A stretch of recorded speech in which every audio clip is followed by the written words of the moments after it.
Hello lovely viewers, welcome back to my channel. ಹೊರಗಡೆ crispy, ಒಳಗಡೆ soft and cheesy.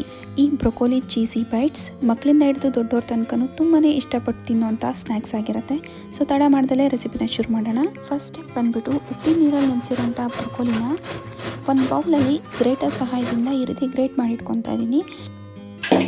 ಇದಕ್ಕೆ ಬೇಯಿಸಿರೋಂತಹ ಆಲೂಗೆಡ್ಡೆ, chilli flakes, ಆರಿಗ್ಯಾನೋ, black pepper powder, ಹಾಗೆ ರುಚಿಗೆ ತಕ್ಕಷ್ಟು ಉಪ್ಪು, ಇದಿಷ್ಟನ್ನು ಹಾಕಿಬಿಟ್ಟು ಚೆನ್ನಾಗಿ ರೀತಿ ಮಿಕ್ಸ್ ಮಾಡ್ಕೊಳ್ಳೋಣ. ಬೇಯಿಸಿರೋ ಆಲೂಗೆಡ್ಡೆ ಹಾಕಿರೋದ್ರಿಂದ ಸ್ವಲ್ಪ ಸ್ಟಿಕ್ಕಿ ಅನಿಸುತ್ತೆ. ಉಪ್ಪು ಖಾರ ಎಲ್ಲ ಚೆನ್ನಾಗಿ ಹೊಂದ್ಕೊಳ್ಳೋ ರೀತಿಯಲ್ಲಿ ಇದನ್ನು ಈ ರೀತಿಯಾಗಿ ಕಲಿಸ್ಕೊಂಡು ರೆಡಿ ಮಾಡಿ ಇಟ್ಕೊಂಡಿದ್ದೀನಿ. ಇವಾಗ ಸ್ವಲ್ಪ ಹಿಟ್ಟನ್ನು ತಗೊಂಡು ಈ ರೀತಿಯಾಗಿ ಶೇಪ್ನ ಕ್ರಿಯೇಟ್ ಮಾಡ್ಕೊತಾ ಇದ್ದೀನಿ. ಮಧ್ಯದಲ್ಲಿ ನಾನು ಚೀಸ್ನ ಹಾಕ್ತಾಯಿದ್ದೀನಿ.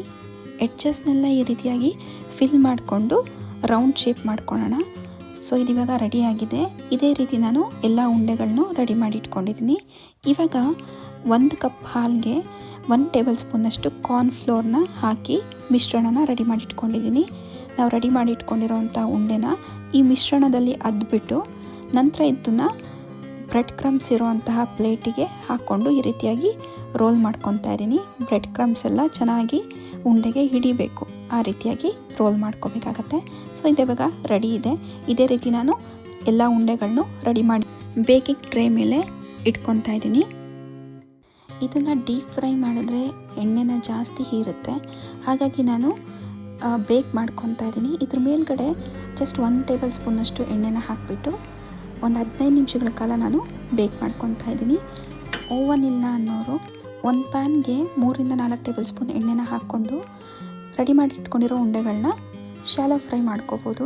ನೋಡ್ತಾ ಇರ್ಬೋದು ಎಷ್ಟು ಬ್ಯೂಟಿಫುಲ್ಲಾಗಿ ಗೋಲ್ಡನ್ ಕಲರ್ ಕಾಣಿಸ್ತಾ ಇದೆ ಅಂತ. ಒಳಗಡೆ ತುಂಬಾ ಸಾಫ್ಟ್ ಆ್ಯಂಡ್ ಚೀಸಿ ಆಗಿದೆ, ಹೊರಗಡೆ ಕ್ರಿಸ್ಪಿ ಆಗಿದೆ.